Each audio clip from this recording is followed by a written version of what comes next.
Welcome to Visa's fiscal third quarter 2020 earnings conference call. All participants are in a listen-only mode until the question and answer session. Today's conference is being recorded. If you have any objections, you may disconnect at this time. I would now like to turn the conference over to your host, Mr. Mike Milotich, Senior Vice President of Investor Relations. Mr. Milotich, you may now begin. Thank you, Jordan. Good afternoon, everyone, and welcome to Visa's fiscal third quarter 2020 earnings call. Joining us today are Al Kelly, Visa's Chairman and Chief Executive Officer, and Vasant Prabhu, Visa's Vice Chairman and Chief Financial Officer. This call is being webcast on the Investor Relations section of our website at www.investor.visa.com. A replay will be archived on our site for 30 days. A slide deck containing financial and statistical highlights has been posted on our IR website. Let me also remind you that this presentation includes forward-looking statements. These statements are not guarantees of future performance, and our actual results could differ materially as a result of many factors. Additional information concerning those factors is available in our most recent reports on Forms 10-K, 10-Q, and 8-K, which you can find on the SEC's website and the Investor Relations section of our website. For historical non-GAAP financial information disclosed in this call, the related GAAP measures and reconciliation are available in today's earnings release. And with that, let me turn the call over to Al. Mike, thank you very much. The past few months certainly continued to be challenging, and our focus has and will always remain on the well-being of our employees, clients, and the communities in which we operate. Even with significant impacts to the economies around the world, many aspects of Visa's business have proven to be resilient and we've continued to invest to propel Visa's growth well into the future in consumer payments, new flows, and value-added services. Today, after discussing our results, I will then provide an overview of the ways COVID-19 is shifting the ways consumers, businesses, and governments want to pay and be paid, and in turn, how Visa is helping them.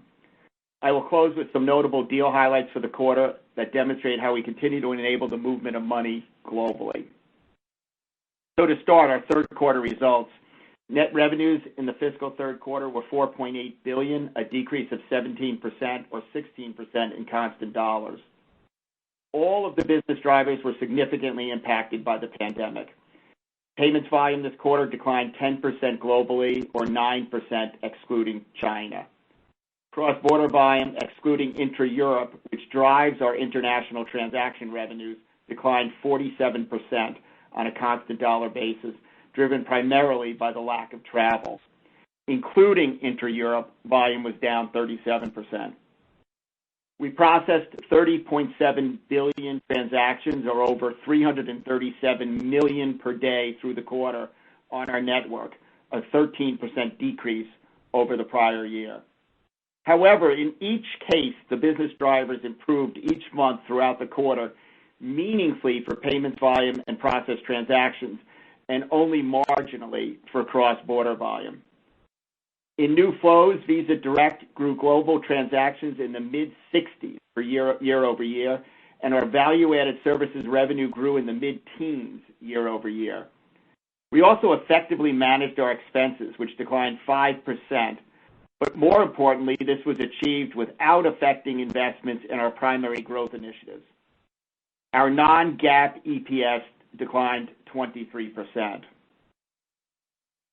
While COVID-19 certainly impacted our fiscal third quarter performance, there are many trends that are accelerating the demand for consumer payments, new flows, and value-added services, which will help our business as we look ahead. In consumer payments, even with all the success Visa has had electronifying payments, there is still $18 trillion transacted in cash and check globally. In today's environment, people are sensitive to touching surfaces, including cash and check, and we are seeing this manifesting interest and usage in tap to pay, which we know helps digitize cash at the low ticket level and has historically increased transactions by an average of 20% over time in mature markets globally. From second quarter to third quarter, we had nearly 50 countries improve tap-to-pay penetration by more than 5 percentage points, and over 10 countries increased by 10 percentage points or more.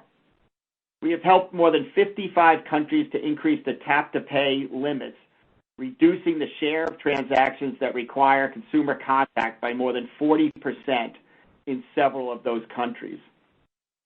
In the United States, we added more than 80 million contactless cards in the first 6 months of calendar year 2020, as a number of our financial institution partners accelerated their issuance schedules.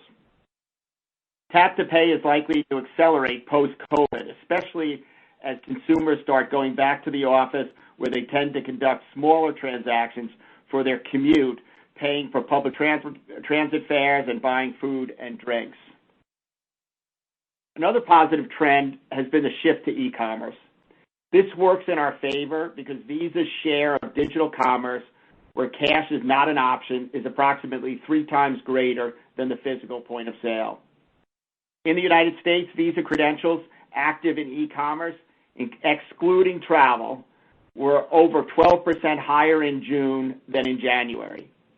In addition to the total spend per active credential also increased during that time by over 6%, which is notable considering new adopters typically spend less than those used to shopping online. In fact, when you isolate the active credentials who tend to be more significantly engaged in e-commerce, the spend per active credential increased by over 25%. And these trends are not unique to the United States. During this period in the UK, active e-commerce credentials increased 16%, while spend per active credential increased 3%. In Brazil, active e-commerce credentials increased 11%, while spend per active credential increased 12%. In markets where e-commerce is not as developed, there are examples of dramatic changes in adoption. Argentina experienced active e-commerce card growth of over 100%, and Romania 70%. In new flows, we continued our focus on addressing the $185 trillion opportunity. In B2B, the opportunity is across card-based, accounts payable and receivable, and cross-border payments. While B2B volume is down during this work-from-home and very limited travel period, we are continuing to build out our capabilities and relationships to fuel future growth. A couple of quick points from the quarter. We recently established a global partnership with UK fintech Conforma Pay, which enables companies to provision virtual Visa commercial cards to employees' digital wallets, enabling tap to pay and simplifying expense reimbursement. For our large ticket cross-border B2B solution called Visa B2b Connect, we continue to build the network out. Many banks are in the implementation phase. And when they are all live by the end of the year, Visa will be processing cross-border transactions in half of the 80 markets where Visa's B2b Connect capability is available. Let's look at the remainder of new flows. In the United States, P2P is up almost 80%. And in Latin America, we saw progress with P2P apps in Peru, where there was nearly a 400% increase in transactions in Q3 versus Q2. Visa is also excited to announce a global partnership with PayPal, including its Venmo, Braintree, Zoom, iZettle, and Hyperwallet brands. This is an extension of a long-standing regional partnership with PayPal. This new global agreement will allow PayPal and all of its brands to offer fast, Visa Direct-enabled domestic and cross-border payments and expand PayPal's real-time transfer capabilities globally. In the gig economy food and grocery delivery category, we have seen a nearly 50% growth in transactions from pre-COVID levels and have continued to add new program launches such as Instacart for shopper earnings payouts in Canada. G2C, government-to-consumer use cases, are gaining momentum, employing both Visa Direct and prepaid cards. This quarter, let me highlight some of the card examples. In the U.S., the Treasury distributed nearly 4 million economic impact payments via Visa prepaid cards. We also work with CaixaBank in Spain on 3 projects, issuing 330,000 prepaid Visa cards with government-allocated funds to support vulnerable families across the region. In France, Natixis partnered with Visa to issue 15,000 cards as a thank you to frontline hospital workers financed by the government. In value-added services, we've seen more clients turn to us for help. As e-commerce has expanded and new sellers are looking to offer omni-commerce payment capabilities that are safe and secure, our CyberSource and fraud and risk capabilities have seen growth. Let me name two recent examples. A recent win in Saudi Arabia with Al Rajhi Bank, the largest acquiring bank in the country, will leverage CyberSource to enable e-commerce payments platform for all Saudi Arabian government services through a centralized interface with the country's Ministry of Finance. Buying online, picking up in store has become very popular among consumers and is a key way for sellers to operate in this environment. However, this use case does bring a higher potential for fraud. One home improvement partner chose Decision Manager, a CyberSource fraud offering, to quickly review online orders for fraud risk and meet customer expectations for a 2-hour pickup. This resulted in a massive increase in Decision Manager transactions in May alone at this merchant. Across all CyberSource risk products in Q3, we saw a nearly 50% year-over-year growth in transactions. Interest also has grown in our authentication products. Cardinal Commerce, which provides network-agnostic products for sellers and issuers to leverage the 3D Secure standard, has seen accelerated growth in transactions this quarter versus last year. 3D Secure is making steady progress in Europe as well, where the ecosystem is ramping up in advance of the secure customer authentication mandate beginning in December for most of Europe.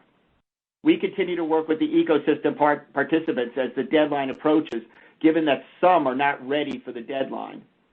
EMV 3D Secure transactions in Q3 has grown over 100% compared to Q2. Data and consulting continue to be valuable to our clients as they navigate this environment. Clients utilize our consulting services at an accelerated rate, with almost 60% more projects completed than the third quarter of last year. Visa plays a critical role in providing data and analysis to help clients manage their business through the pandemic, and the client activity on our Visa Analytics platform increased 60% just from Q2 alone. Now let me talk to new deals where we've made very good progress this quarter. First, our momentum in Europe continues. We renewed with one of the largest banks in the Nordics, Nordea, to grow debit portfolios across the region. We expanded our partnership with Permanent TSB, a large issuer in Ireland with over 800,000 cards in force, making Visa the primary card in most wallets in Ireland. We recently extended our partnership with UBS in Switzerland to debit. And we're winning processing. In Spain, we secured a significant deal to expand our processing capabilities for domestic transactions. Banco Caminos will migrate their issuing and acquiring volumes from their local processor to Visa. Europe was certainly not the exception in developing and renewing partnerships this quarter.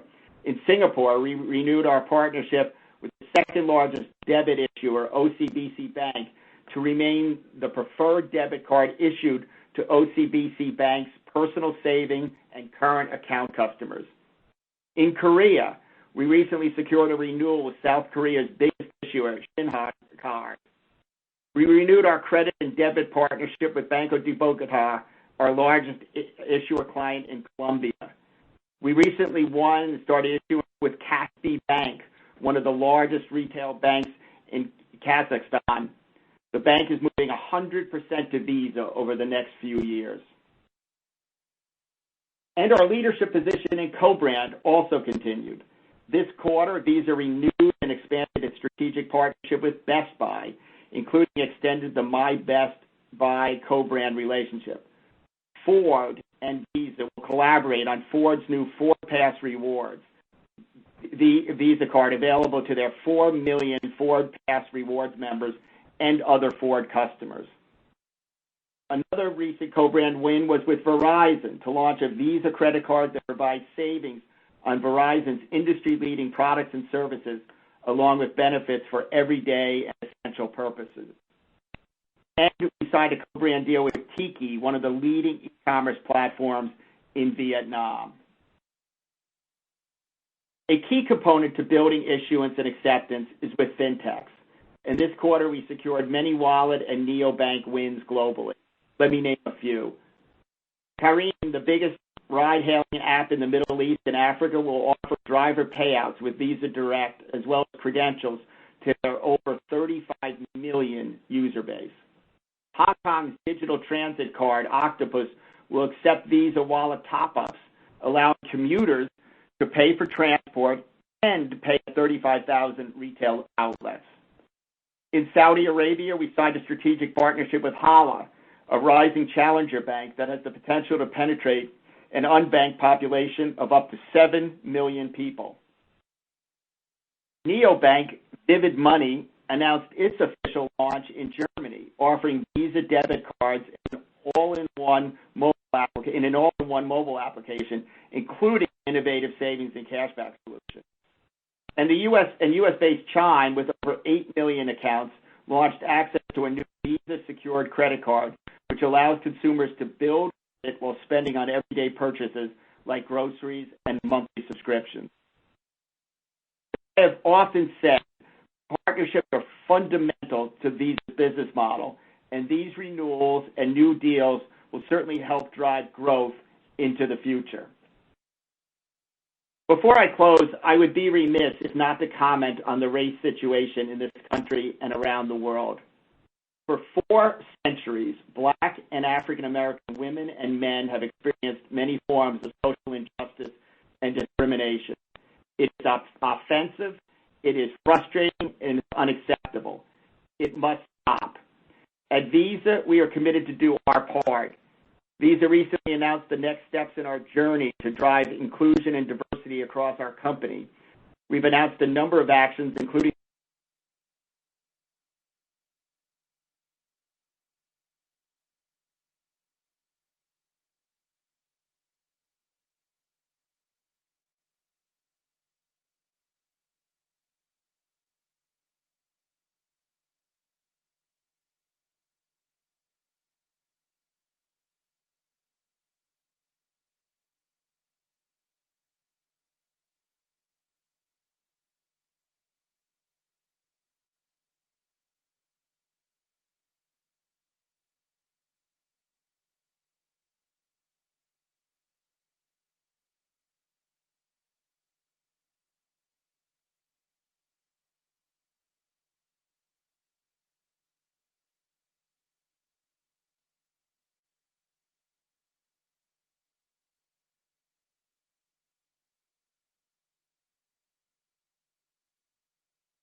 has also significantly accelerated the secular shift to e-commerce.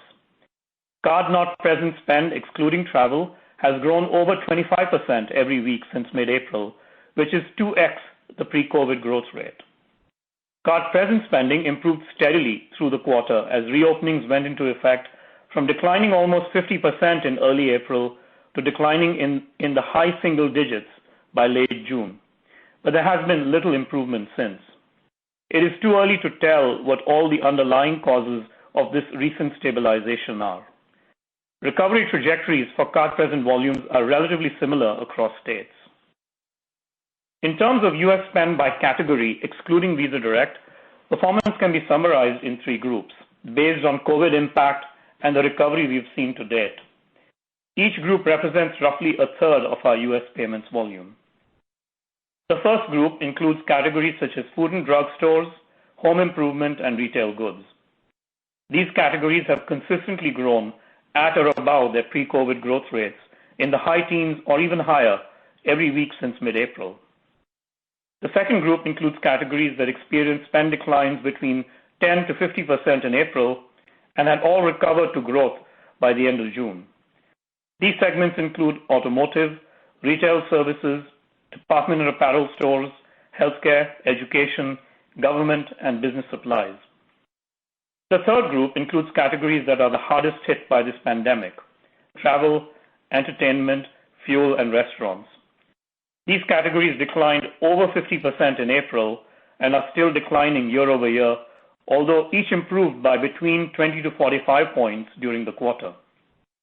Travel remains the most impacted category, still down over 50%. Fuel gallons purchased are growing again, but spend is down more than 15% in July, driven by lower prices. Within the restaurant category, card-present spend is still declining, while card-not-present spend continues to grow significantly, with quick-service restaurants outperforming. Moving on to trends in the rest of the world. International payments volume declined over 12% in constant dollars in the third quarter. Similar to the U.S., debit significantly outperformed credit, with debit down only 3% and credit down 20%.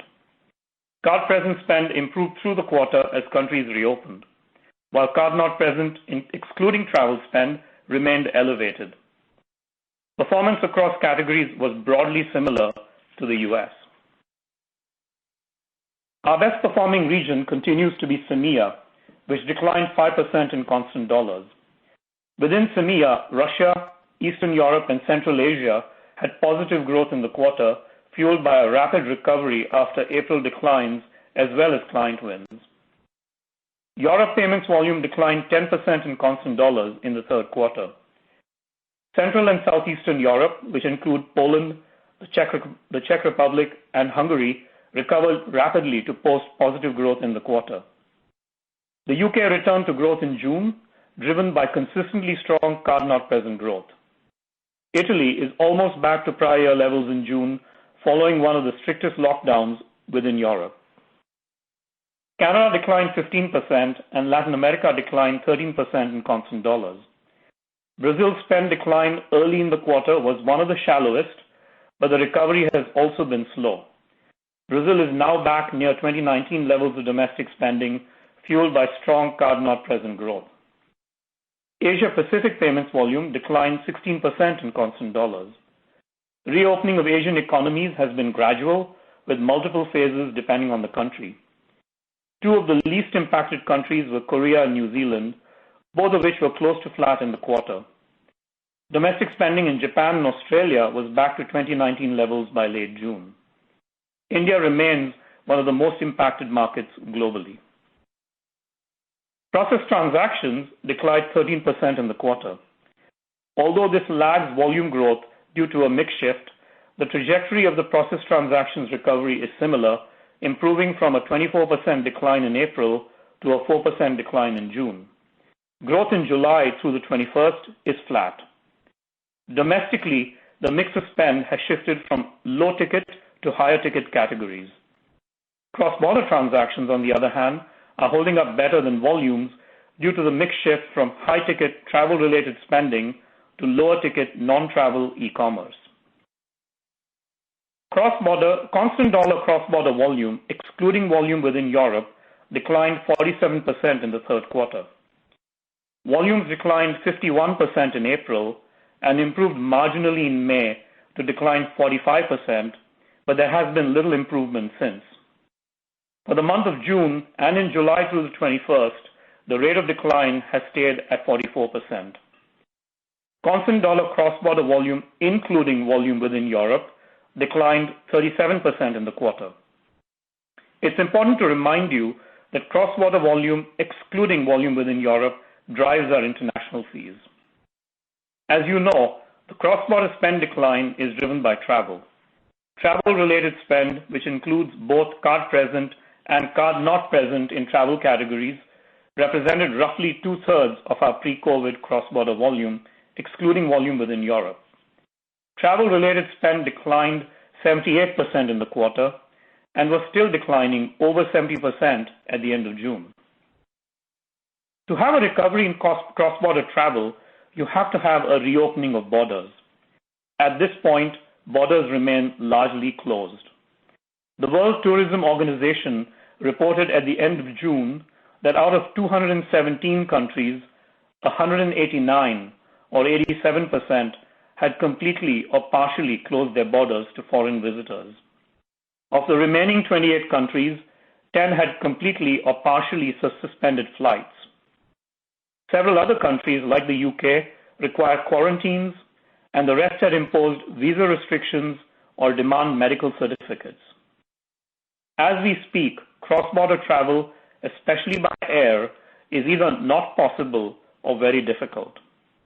While no one corridor drives a large portion of our volumes,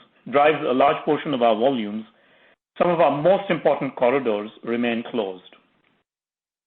Borders have to reopen before we can get a sense of what the cross-border recovery trajectory might be. In the few corridors where cross-border travel is now possible, we have seen some significant recoveries. For example, Americans are traveling again to Mexico and the Caribbean. Since the April low, these corridors have seen cross-border card-present volumes recover by 30 to 40 points. Travel to and from Switzerland to France and Germany is almost back to normal. Russian travel to neighboring countries has picked up. Travel from Europe to the UAE is gaining momentum. It's important to note that the vast majority of cross-border travel spend is on personal cards and not for business travel. Consumer travel demand for visits to friends, relatives, and for vacations is more likely to remain intact post-COVID, perhaps even enhanced. The consumer travel recovery is likely to start with people going to countries within their geographic zone of comfort. This is already evident as we look at short-haul cross-border travel, which we define as less than 3,000 miles. Short-haul air travel is recovering faster than longer-haul corridors. Similarly, drive-to hotels are doing better, as are leisure hotels versus business hotels. Growth in cross-border e-commerce spend, excluding travel, has been consistently in the high teens to low 20s since mid-April. The strong growth is fueled by retail spending, which is growing about 30% since mid-April and drives the majority of non-travel e-commerce spend.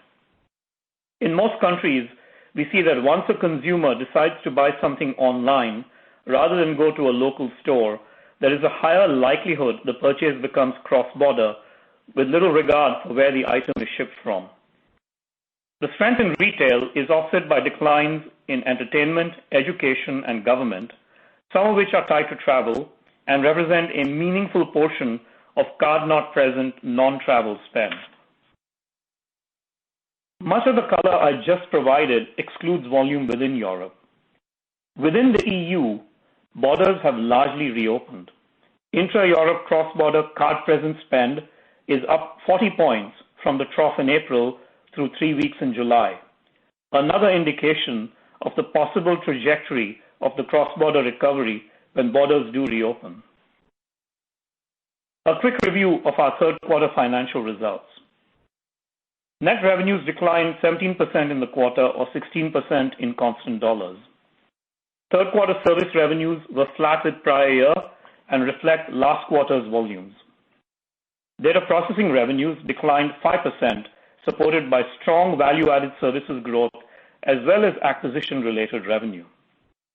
International transaction revenues decreased 44%, in line with the decline in cross-border volumes, excluding volume within Europe. Other revenues declined 8% over the prior year due to value-added services impacted by the pandemic. The value-added services impacted by the pandemic include lower use of travel-related card benefits, lower marketing-related services for clients as many slowed marketing activities, and fees we waived on certain services which surged at the outset of the pandemic. We should note that had we reported service fees without a lag, our service fees would have declined 11% and reported net revenues would have dropped an additional 4.5 points to approximately 21.5%. These lower service fees will impact our reported revenues next quarter. Before I move on, let me provide some more detail on where value-added services revenues are captured in the P&L. In the third quarter, total value-added services revenue grew in the mid-teens, including acquisitions. Approximately two-thirds of our value-added services revenues are included in data processing, as many of them are transaction-based revenue streams. These value-added services grew in the mid-teens, driven by the strength in U.S. debit and prepaid issuer processing, CyberSource, as well as authentication and fraud services, as Al highlighted. The remaining value-added services revenue is split roughly evenly between service fees and other revenue. Value-added services and service fees also grew in the mid-teens. Value-added services recorded in other revenues grew in the mid-single digits due to acquisitions, increased use of our data products, and consulting, offset by declines in the usage of card benefits and marketing services I described earlier. Client incentives declined 2% versus last year and were 23.8% of gross revenue. As we've indicated before, the vast majority of incentives are tied to payments volumes. However, incentives declined less than gross revenue, pushing up incentives as a percent of gross revenue. Let me explain why. First, incentives are generally tied to total payments volumes and only selectively to cross-border volumes. As declines in cross-border volumes have been deeper than total payments volumes and cross-border volumes have higher yields, incentive declines lag gross revenue declines. Second, heavy renewal activity like we had in fiscal year 19 causes incentives to grow faster than gross revenue. As a result, the decline in incentives lags gross revenue on the way down. Offsetting these factors to some degree is the service fee lag. As I mentioned earlier, the service fee lag mitigated the gross revenue decline reported this quarter. This will impact us negatively next quarter. Third quarter GAAP and Non-Gaap operating expenses declined 5% as we were able to execute additional cost management initiatives, particularly in the areas of marketing and G&A. These expense reductions were achieved while sustaining investments in our longer-term growth initiatives. Acting early and decisively has helped us to reduce expenses fast. Non-Gaap non-operating expense was $118 million for the fiscal third quarter. Interest income was lower due to the sharp drop in interest rates. Interest expense was higher from our $4 billion debt issue. The non-GAAP tax rate was 19%. Finally, some perspectives on the fourth quarter. Forecasting revenues remains a challenge in this environment. It is difficult to predict when borders will reopen and what the trajectory of the cross-border travel recovery will be post-reopenings. Domestic volumes have bounced back nicely in most countries, and inevitably the rate of recovery will slow.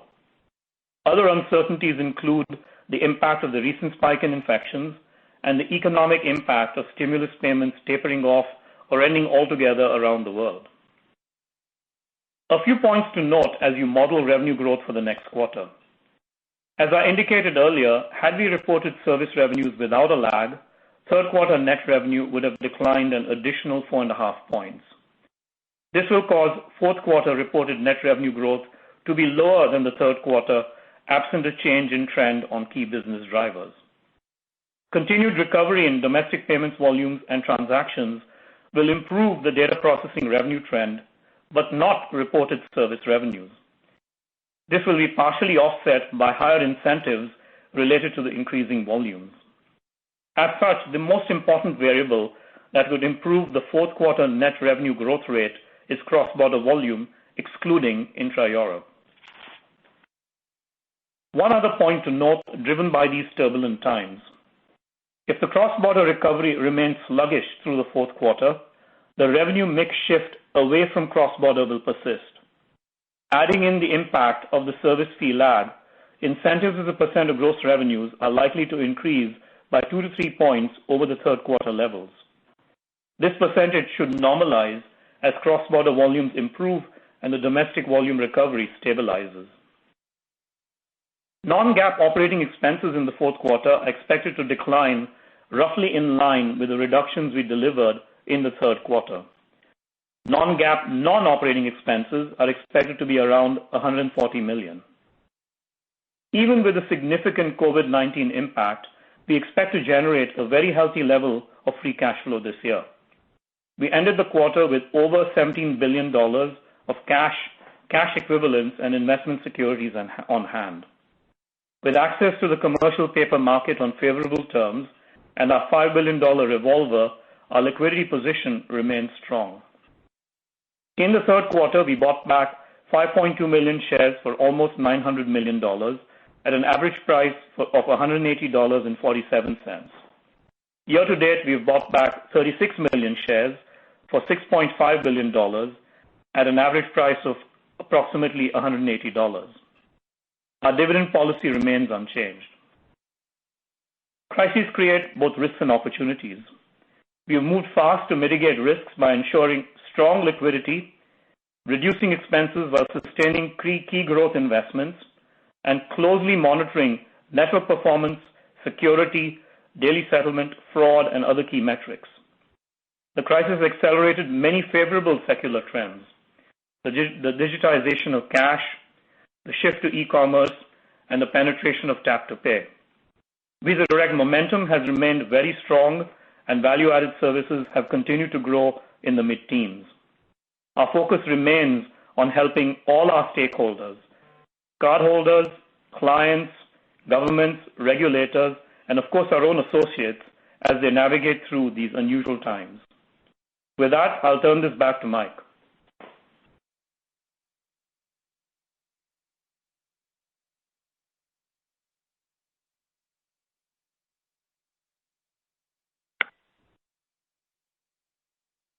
Mike, I think you're on mute. Mike, you're on mute.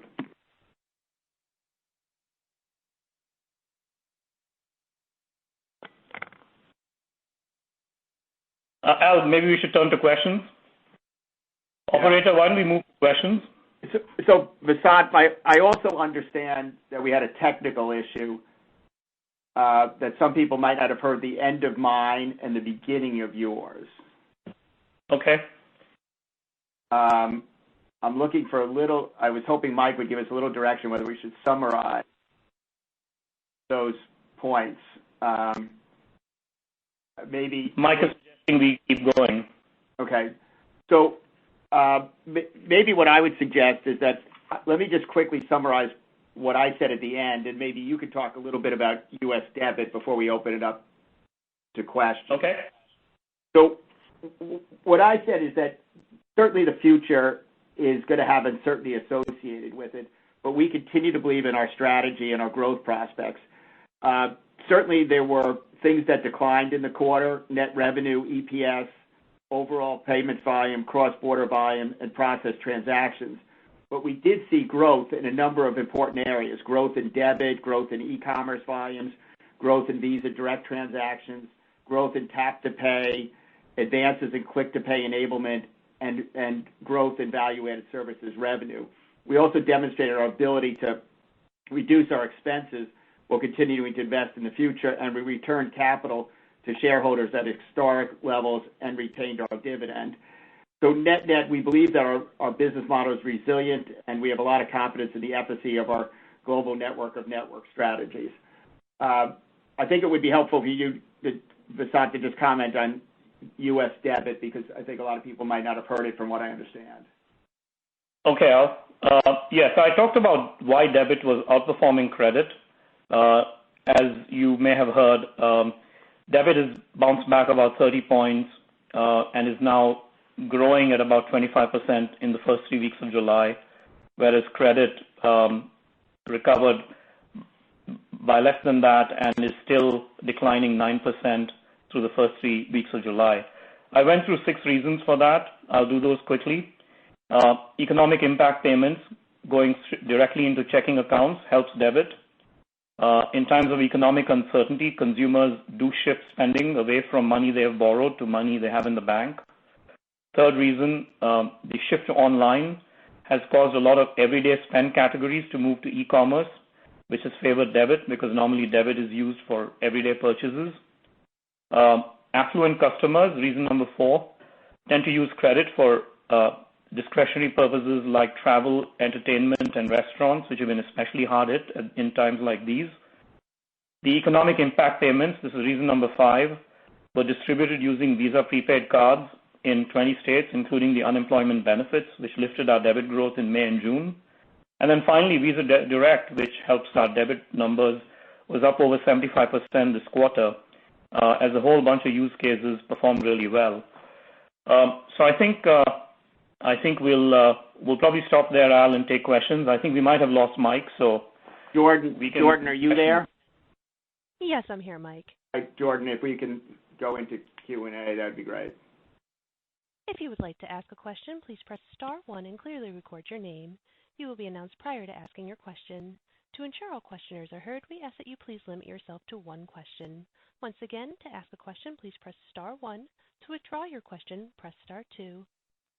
Our first question comes from Lisa Ellis from MoffettNathanson. Your line is now open. All right. Good afternoon, guys. Hopefully you can hear me, I guess. Yes, we can. So I'm gonna hit a topic you did not cover on the call. Al, question for you about big tech. The big tech companies are now facing elevated regulatory pressure, obviously very present right now in the U.S., also in Europe, related to some of their competitive practices. Can you comment on how this regulatory scrutiny you see affecting, one, those firms' initiatives in payments? Like in particular, are there any practices that they're doing that you at Visa or Visa would view should be scrutinized? And then also, do you view this sort of regulatory scrutiny on big tech as a plus for the payments ecosystem and for Visa, or as potentially a negative? Thank you. Well, Lisa, as you might imagine, we have relationships with all of the companies that you would consider big tech. Some are a bit more extensive than others, but we certainly have relationships with all of them. I certainly can't comment and wouldn't comment on regulatory scrutiny that they are experiencing. But you know, if it involves payments and we can be helpful to them or helpful to the government in either advocating or explaining what's going on, we will jump into that. There was a case with a payment initiative that we had going with Facebook in Brazil in the last month, where we did just that as an example. I think that these big techs certainly have attracted lots and lots of users and have developed relationships with them, and in some of those relationships are going to require money movement or payments capability, and we certainly want to be there and be the partner to work with them on those particular things, and we'll leave it to them to figure out and deal with any of the regulatory issues that they're facing, and we're a phone call away if we can be helpful, but I think in most cases it's kind of up to them to resolve them. George, next question. Our next question comes from Matt O'Neill from Goldman Sachs. Your line is open. Yes, hi. Thank you for taking my question. I was hoping you could provide some anecdotal views on what I think is probably the next leg of the sort of secular catalyst here, the sort of silver lining of this pandemic, if there is one, which is obviously, the e-com growth has been robust. But how are, the bank partners and merchant partners sort of thinking about the move back into brick and mortar commerce and what will inevitably be a significantly greater demand for contactless payments? And then if I could just have a quick unrelated follow-up, I was just wondering if there's any update on the Plaid acquisition and any comment around the lawsuit there. Thank you very much. Well, interestingly enough, as you probably could see in some of our charts, as card not present has started to work its way back. It lagged, obviously, card not present. It was impacted much more greatly by the pandemic. Card not present volumes have held up. So we're not seeing any declines there.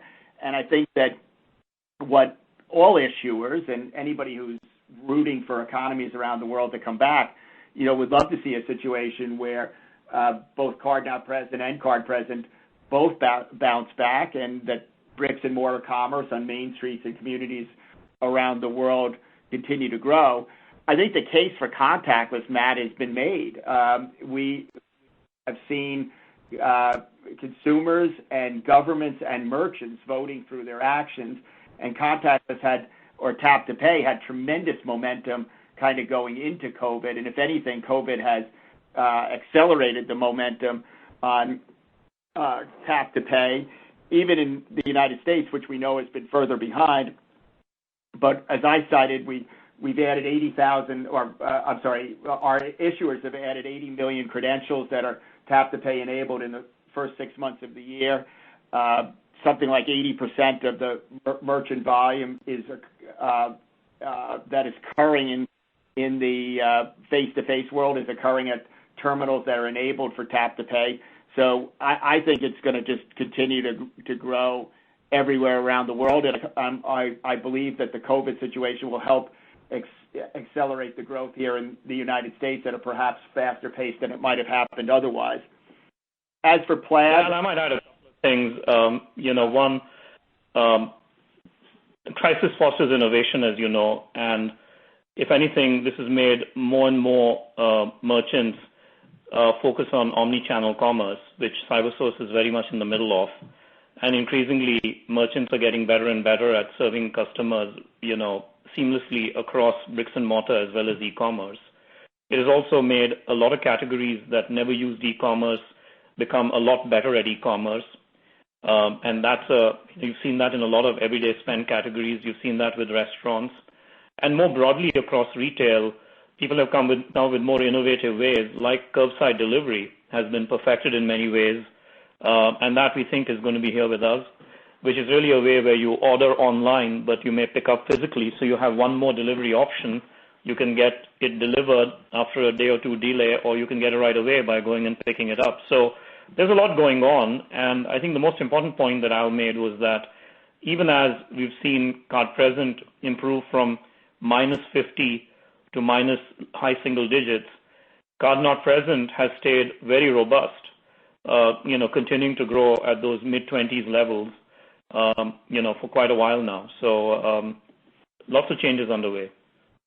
Matt, let me address your Plaid question. It's still pending regulatory approval, and we certainly are expecting to close by the end of the calendar year and are doing everything we can to comply with any requests from the regulators that are looking at it. We are as excited about the Plaid acquisition today as we were back in January when we made the announcement. And we really believe we got the asset we wanted, and all of the various benefits that we have articulated in prior calls, we believe are still there.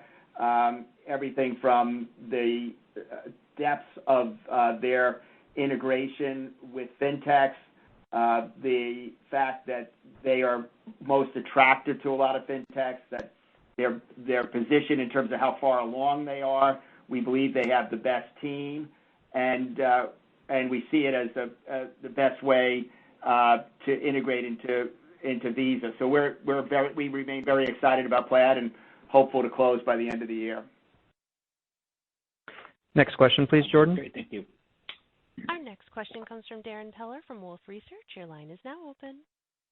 All right. Hey, guys, thanks. Just a couple of quick ones. First, on the fiscal fourth quarter comments, just to clarify, I think you guys are saying that just the lag effect of services, versus prior quarter volume would impact that line by 4 points.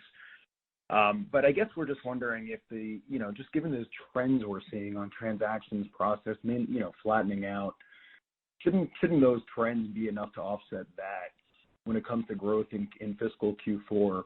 And then Al, just bigger picture, when we think about the, services, all these other value-added services you guys are doing well with, do you see these sticking around post-COVID in terms of the demand you're seeing for analytics and, potentially the card not present service fees or CyberSource?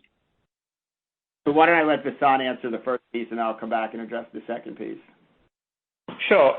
So if you look at the various lines on the revenue line, service fees, as you indicated and as we told you in the comments, are known already. We're going to report service fees based on our volumes in the third quarter, and the volumes in the third quarter, was hopefully the low point.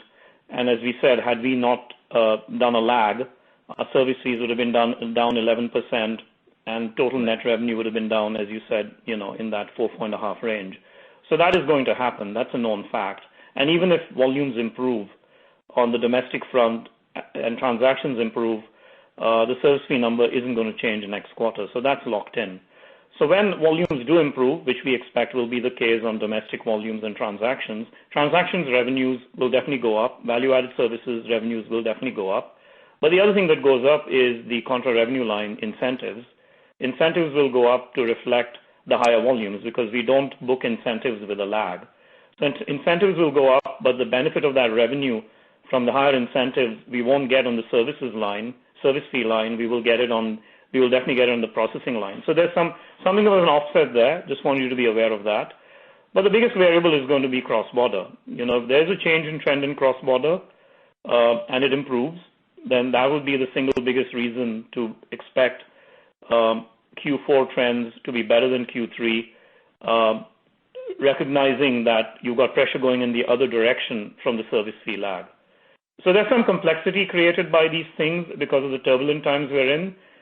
We've tried to help you with it, and hopefully, we can help you some more if you like, answer more questions later on. And Darrin, on your second question, I'm very bullish on what's going to happen with value-added services in a post-COVID world. First of all, 2/3 of our value-added services are platform-type services, CyberSource, issuer processing, risk and fraud. The need for those is going to continue, and if anything, the volumes and transactions that will run through those will go up. Where we've seen some declines are in travel-related card benefits, which is going to get better as travel comes back. We've also waived some fees because of the pandemic, and once we're past the pandemic, we won't waive those fees as readily, so that volume will go up. Travel-related benefits will go up, as I said, as travel comes back. So I see value-added services being very well positioned coming out of COVID, and feel very good about the contribution they'll make and how they'll continue to diversify our revenue profile over time. Yeah, I think three other things to add there. Three of our largest value-added services we think are going to sustain their growth, which has already accelerated. Our issuer processing business, which is directed towards debit. Debit has become the engine for cash conversion right now. Debit growth rates, as you saw, are 25% in the first 3 weeks of July. So as long as debit growth rates are at an accelerated level, the issuer processing business will clearly have high growth rates. CyberSource always benefits from the shift to e-commerce, and now with their focus on omni-commerce, CyberSource clearly is benefiting from the shift. And then finally, our risk and fraud services certainly benefit as things move more to e-commerce, which is where fraud is an area that we can really help a lot on. So there's reasons to believe that higher growth rates can sustain post-COVID. Next question, Jordan. Our next question comes from James Friedman from Susquehanna. Your line is now open. Hi, thank you. Al, in your prepared remarks, you shared some P2P growth characteristics. You were going kind of quick there. I That disclosure was new, at least to me, but I was wondering if you could repeat what you said and also at the same time share some use cases about how you're seeing the P2P applications develop. Thank you. Well, what I said in my remarks was that P2P is up almost 80% in third quarter, and in Latin America, that was in the United States, I'm sorry, up 80% in the third quarter, and in Latin America that we saw progress with two different P2P apps in Peru, where we saw a nearly 400% increase in transactions over the prior quarter, Q2. We've got this tremendous track record of working with P2P providers, and as we said in the past, we were heavily skewed toward the United States and Russia, but where we have relationships with most of the big P2P providers, Square Cash, Venmo, Zelle, et cetera. I think that now we're seeing our P2P capability through our Visa Direct platform become something that people are looking to us for as P2P applications are developing in other countries around the world. Thank you. Next question. Since we had some issues earlier, we'll run longer, so we'll probably go for at least 10 minutes past the hour. Our next question comes from Craig Moore from Autonomous Research. Your line is open. Yes, hi, thanks. I was hoping, Vasant, you could comment on if we see the cross-border recovery continue to stagnate into next year and domestic volume continue to pick up, intra-Europe cross-border continue to pick up, where should we be thinking about incentives as a percentage of gross revenue going? What's the risk to next year in terms of upside from that percentage? And then perhaps, Al, maybe a comment or two on the renewal of the Durbin Amendment version 2 or 3, whatever we're at this point, and EPI in Europe. Thanks.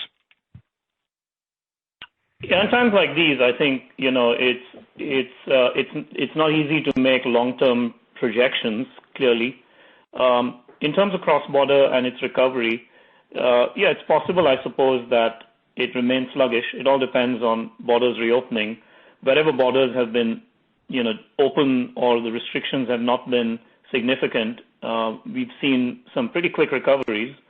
So to the extent that there are borders reopening, it may not be globally, but there could be corridors opening up, as we're already hearing. Australia, New Zealand, you've seen that it's mostly open across the EU. It's starting to open in other geographies within regions. So it's not black and white, I think, in terms of the cross-border recovery. You could see some changes in travel patterns because of how countries open up. But if cross-border remains depressed, certainly the mix won't help us, and that will cause the percentage of incentives to gross revenue to stay higher than what you might call what it might have been with a normalized mix of of revenues. The other factor that's influencing it is probably most acute in the fourth quarter, which is the service fee lag. Normally, our service fees from one quarter to another don't have such significant swings because our business tends to be quite stable. So that service fee lag effect will moderate. So I think the best way to describe it is it'll probably normalize from the levels you see in the fourth quarter. It'll certainly normalize because the service fee is stabilizing. It'll probably normalize some because the cross-border business will recover in corridors. But we'll wait and see how fast cross-border normalizes. Let me address your other two questions. You asked about Durbin. Visa is fully compliant with all the requirements of the Durbin Amendment, and we don't have any rules or requirements or other restrictions that inhibit a merchant's ability to select their routing decision, make the routing decision of their choice, and merchants are free and often do route to various unaffiliated networks enabled on a debit card. So that would, I think we're in good shape as it relates to Durbin. EPI, we have a history of dealing with either regions or groups of countries or countries developing their own scheme or intra-market network. It's something that we're very, very used to dealing with. We do know, though, that developing a network is not an inexpensive thing to do, and it's not a one-time investment. You have to continue to push and invest and innovate and be creative to stay ahead as it relates to all the elements of security, fraud prevention, risk, authentication, etc.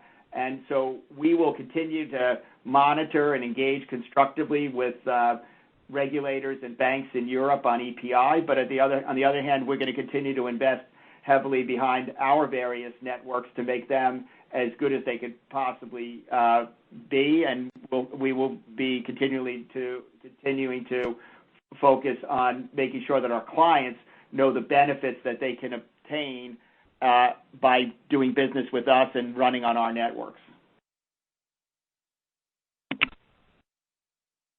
Next question, please, Jordan. Our next question comes from Tien-Tsin Huang from J.P. Morgan. Your line is open.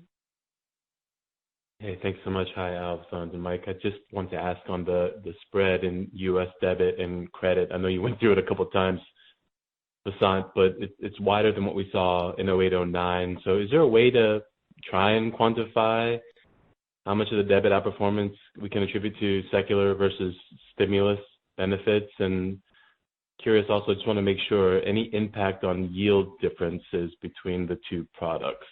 I don't think so, but just wanted to make sure. Yeah, there's some modest yield differences depending on parts of the world and so on.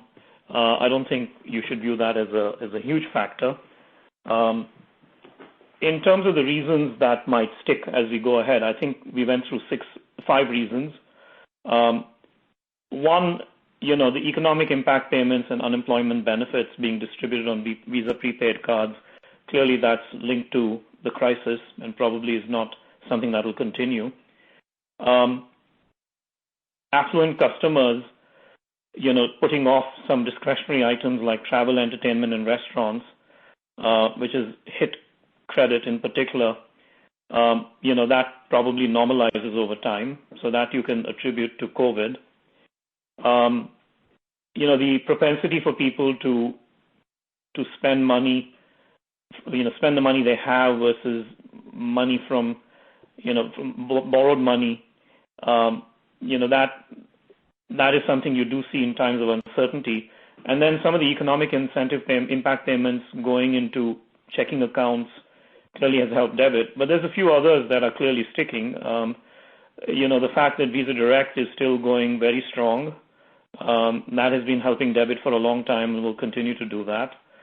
The fact that debit has become the mechanism for cash conversion to digital in everyday spend categories and in most categories which have seen a big increase in e-commerce has benefited debit. I think some of that sticks.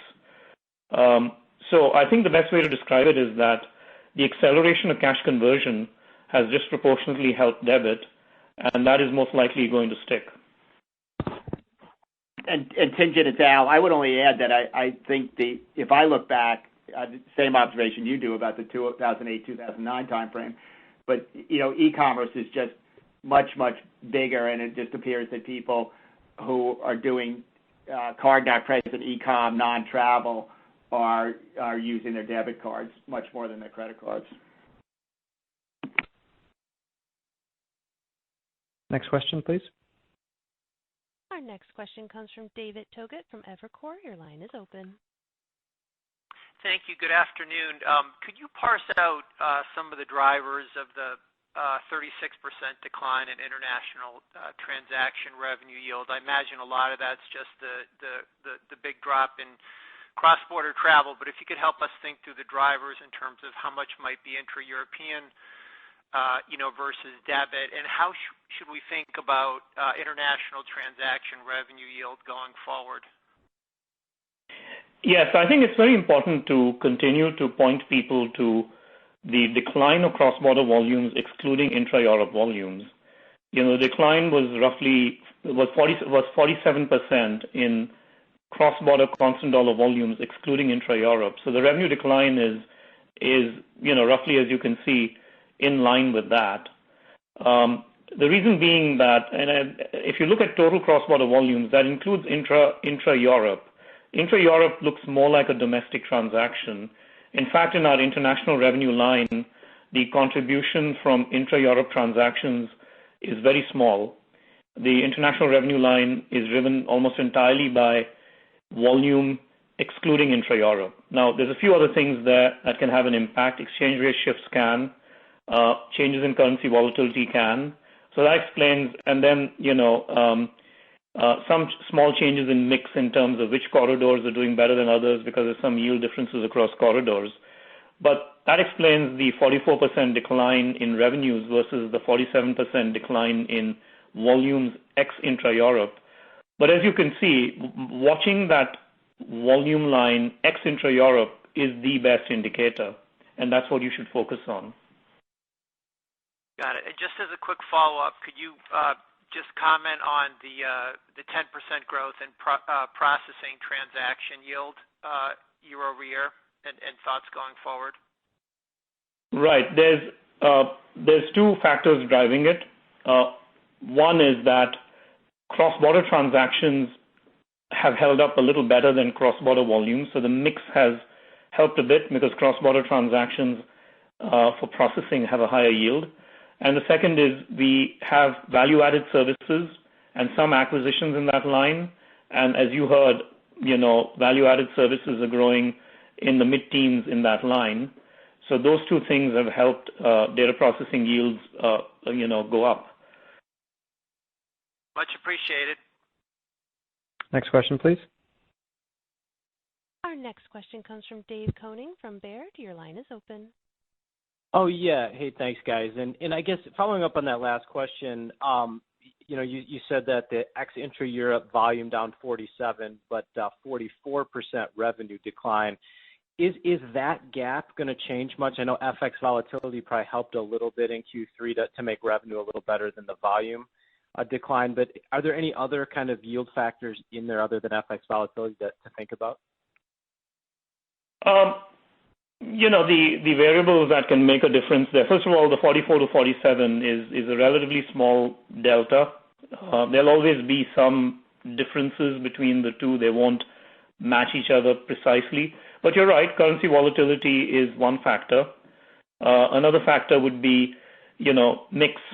Certain corridors can have better yields than others. So if the recovery of, cross-border favors higher yielding corridors, you can have something of a difference. But other than that, it should track pretty closely to volumes ex intra-Europe volumes.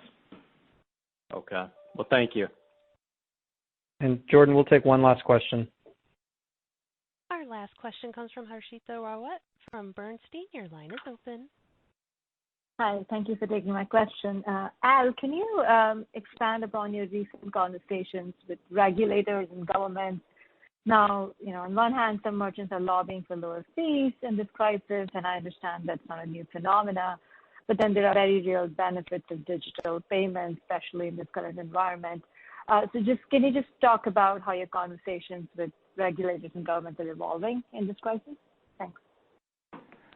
Look, I think like many people, governments are finding themselves in uncharted territory here, and they're all well-intentioned, trying to figure out the right things to do.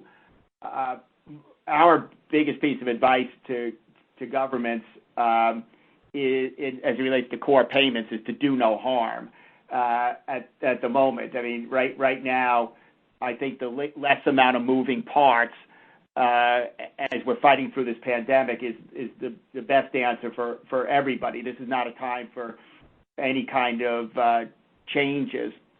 Governments are also increasingly talking to us in terms of looking for information that we have in terms of trends, because they're trying to understand what's happening in their economies, and in many ways we can get them real-time picture of what's going on faster than they can get it themselves. And the last thing I would say is that there's a lot of interest in the form of governments to become more role models in terms of what they want to see in their countries from a digital adoption point of view. And so as they have ginned up stimulus programs, unemployment programs, thank you programs, and all kinds of other things, they're looking to Visa to help advise them on how they could distribute funds digitally as opposed to cutting checks. So I think my view at the moment is that governments are being very, very thoughtful and reasonable in terms of what they're saying, and they're also being good listeners. And so we're going to continue to do our job to provide them with whatever information they need, and to provide them with whatever advice and counsel we can provide to be helpful to them, both in their role as governments and setters of laws, as well as in their role as potential clients for various Visa services. Before we close out, one of the things I gather that did not, when we had the little blackout with in terms of the transmission, was I did, before I closed, make a comment about the race situation in the country and around the world, and I'd like to just cite that again. You know, for 4 centuries, Black and African American women and men have experienced incredible forms of social injustice and discrimination. And it's offensive, it's frustrating, and it's unacceptable, and it has to stop. At Visa, we've committed to do our part. We recently announced the next steps on our journey to drive inclusion and diversity across our company. We announced a number of actions, including the establishment of a Visa Scholars and Jobs program. But very importantly, last week we announced that we're committing to increase the number of underrepresented U.S. vice presidents and above by 50% in the next 3 years, and increase the number of underrepresented U.S. colleagues within Visa overall by 50% in the next five years. We want to do our part to eradicate this social injustice in the world. It's way past time that has to be the case. With that, thank you to everybody. Mike, did you want to? Yes, thank you, Al. So yes, once again, apologize for the technical challenges. We will make sure that the replay that's on our website, as well as the transcript, reflect everything. And if you have additional questions, of course, feel free and reach out to us here on the Investor Relations team, and we're happy to help you. So thanks so much, and have a great day.